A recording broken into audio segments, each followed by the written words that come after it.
السلام عليكم ورحمة الله وبركاته. تعالي بقى نشوف الفيديو الجديد بتاعنا، المقرمشات البيتي الجميلة بالنسبة بقى الصيف والولاد قاعدين في اجازة وعاوزين بقى على طول يشتروا حاجة حلوة. طب ما احنا نعمل لهم المقرمشات الحادقة الحلوة ديت على ايدينا في البيت، ما كلفتش حاجة خالص، كل امكانياتها هتلاقيها عندك في التلاجة. حاجة جميلة وطعمة قوي قوي، وتعالي نشوف عملناها ازاي. انا عندي هنا كوبايه دقيق واحده بس، وعندنا رشه ملح ورشه بيكنج باودر، رشه يعني ربع معلقه صغيره. وانا جبت جبنه رومي مبشوره بشر ناعم، ومعلقتين زبده صغيرين، وشويه ميه بتلج كده عشان اعجن العجينه بتاعتي بيهم.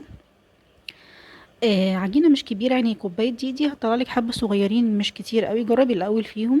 تعالي نحط المكونات كلها على بعضها. الزبده درجه حراره الغرفه، او يعني لو ساقعه شويه مش مشكله، احنا اصلا مزودين ميه بتلج. خلي بالك من البيكنج باودر ما تزوديهوش عشان العجينه ما تفرش منك قوي في السوا، لاني هحطها في الفرن مش هقليها.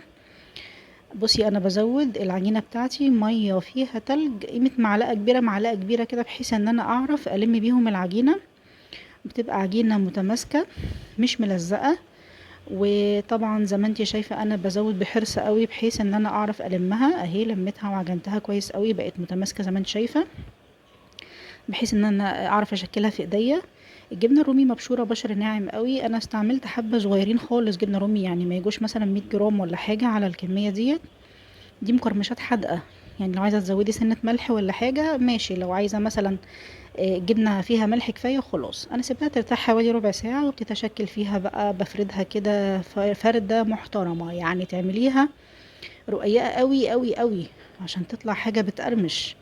انا فردتها كده بالرول بتاعتي بحيث ان هي تبقى سمكها مفيش ملي كده ولا حاجه، بصي السمك رفيعه خالص خالص. انا قطعت بقى بحاجات غريبه جدا بصراحه، قطعت مثلا بالمكعبات بتاعه الولاد، هما كانوا واقفين جنبي، ممكن تشغليهم معاكي فيها بحيث ان هم يفرحوا كده ويعملوها معاكي. ممكن تقطعي مثلا لو عندك قطاعه اي شكل هم بيحبوه، شكل شجره، شكل قلب. انا اخترت بصراحه الشكل دوت، منها انا عايزاها تطلع صغيره.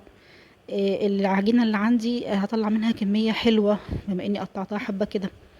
هعمل لها كمان خرم في النص كده بحيث ان هي لما تتحط في الفرن ما تنفش مني، او يعني تبقى قبل فوق كده، لا انا عايزاها تبقى مقرمشة، وتبقى كمان مش سميكة.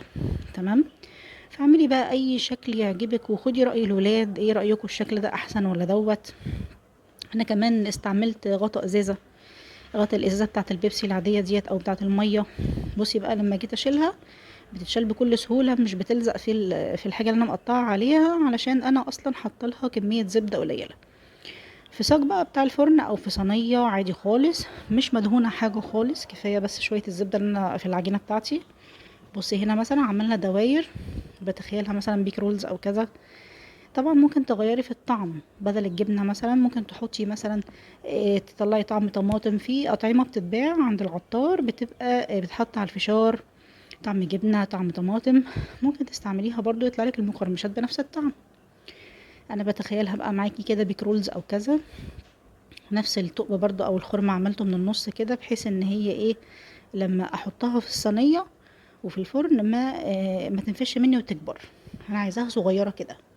ابتديت بقى اعمل بقية العجينة برضو مثلا شكل تاني ولا حاجة، قطعتها بالطول كده بالسكينة. هعملها مثلا مثلثات. بصي بقى هعملها ازاي. هتقطعي مثلا المربع الاولاني كده، وتروحي قسماه نصين بالشكل ده، يطلع لك مثلث ومثلث. اهي شايفه المنظر، جميله وجبنه باينه فيها اهيت.